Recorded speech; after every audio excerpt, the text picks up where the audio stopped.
2026 Mississippi DMV Passenger Endorsement Test 220 questions and complete answers. Question 1. When driving down a steep grade, your brakes may fade. What happens if brakes fade? Option A. They become quieter. Option B. They become less effective. Option C. They work better than usual. Option D. They work differently from front to back. The correct answer is option B. They become less effective. Explanation: if you use your brakes too much when traveling on a steep downgrade, it may overheat and become less effective. To avoid causing your brakes to overheat on a steep hill, you should rely on engine braking. Question 2. Mirrors should be adjusted. Option A. While moving. Option B. When the trailers are straight. Option C. When you are standing next to the vehicle. Option D. By an assistant.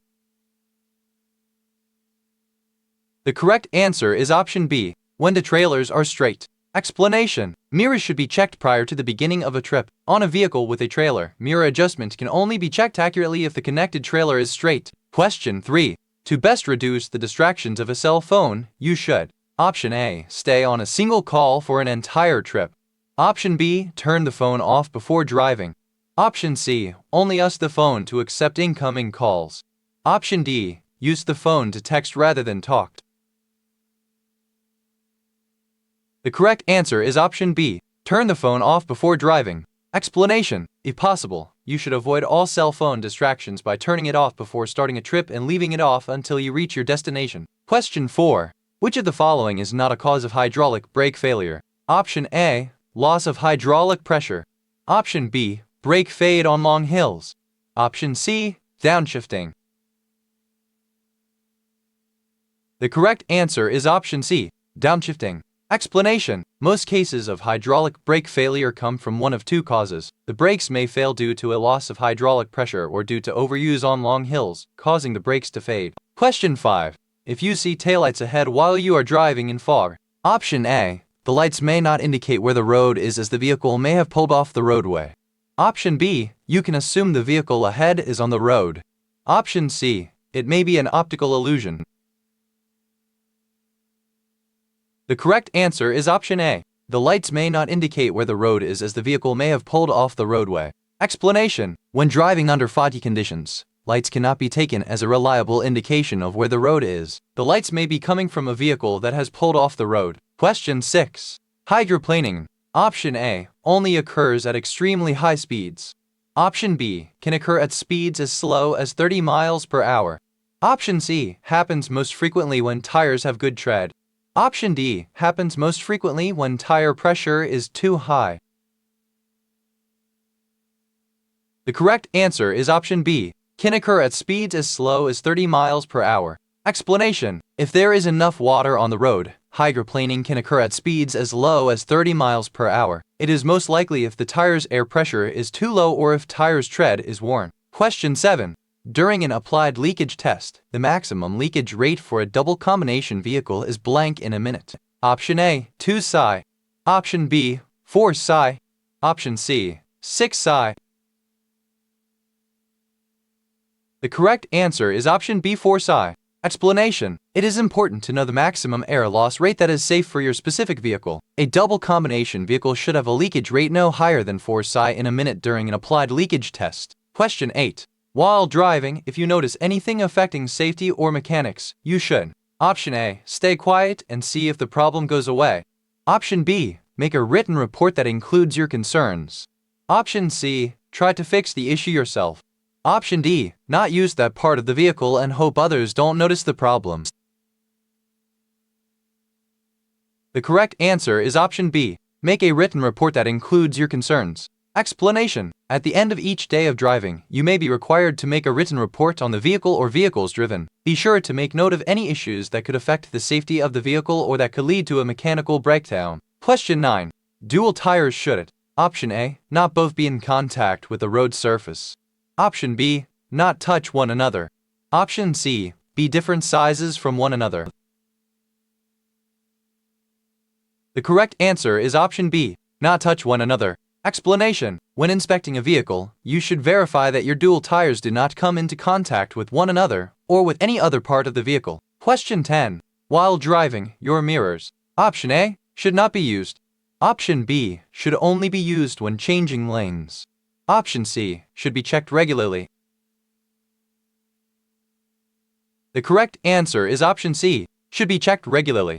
Explanation: while driving, regular mirror checks are essential to remaining aware of the traffic around you. Mirrors are also essential to helping you spot possible problems on your own vehicle. Question 11.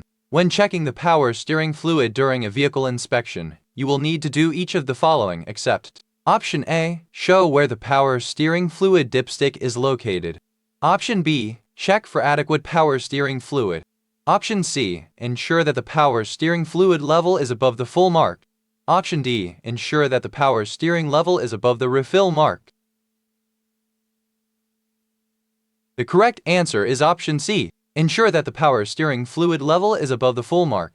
Explanation: when checking the power steering fluid during the vehicle inspection test, you must be able to indicate where the power steering fluid dipstick is located and show that there is an adequate amount of power steering fluid in the engine compartment. The fluid level must be above the refill mark. Question 12. Emergency equipment in a vehicle is: Option A, only required for vehicles that are transporting hazardous materials. Option B, only required during interstate travel. Option C, required.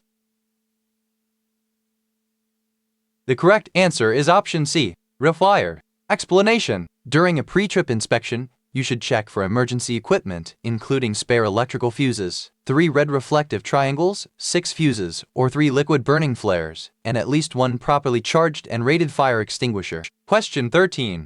Air tank drains. Option A, allow rainwater to enter the tanks. Option B, are used to drain water and oil from the air tanks. Option C, should never be open. Option D, must remain open while driving.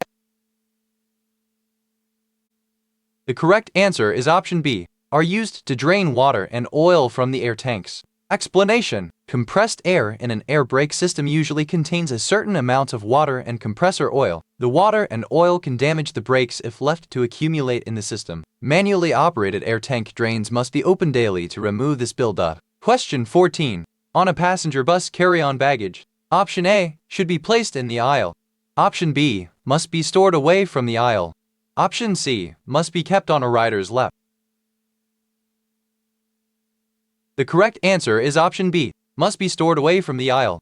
Explanation: bus passengers should not be allowed to leave baggage in any doorway or aisle. Baggage and freight must be secured in a manner that will prevent damage, allow the driver to move freely and easily, allow riders to exit by any window or door in an emergency, and protect riders from injury if the items fall or shift. Question 15. Pressing and releasing the brake pedal unnecessarily can: Option A, release air faster than it can be replaced. Option B, add more air to a brake system. Option C, make the brake pedal harder to depress. Option D, create a loud noise. The correct answer is option A, release air faster than it can be replaced. Explanation: on a vehicle with air brakes, pressing and releasing the brake pedal unnecessarily may let air out of the braking system faster than the compressor can replace it. This may cause the system's air pressure to become too low and the brakes to stop working. Question 16. Of the following, which is not a recommended way to spot potential signs of trouble? Option A, watching the gauges. Option B, using your senses. Option C, checking critical items only at the beginning and end of a trip. The correct answer is option C, checking critical items only at the beginning and end of a trip. Explanation: during a trip, you should regularly make checks to ensure that your vehicle is operating properly. Check the instrument panel and gauges, look at your mirrors, and examine the tires, cargo, and lights. Use all of your senses and be alert for anything that could be an early indication of trouble. Question 17. If pulled off to the side of the road, you should: Option A, allow your taillights to alert other motorists. Option B, turn on your emergency flashers to warn other motorists. Option C, keep your lights off to avoid distracting other motorists. Option D, keep your door open to warn other motorists. The correct answer is option B, turn on your emergency flashers to warn other motorists. Explanation: if you must stop and park on the side of the road, make sure to turn on your emergency flashers. This is especially important at night. Taillights are not inadequate when alerting other drivers because the drivers may mistakenly think your vehicle is moving normally and collide with it. Question 18. Mirrors should be: Option A, checked only when changing lanes. Option B, checked frequently.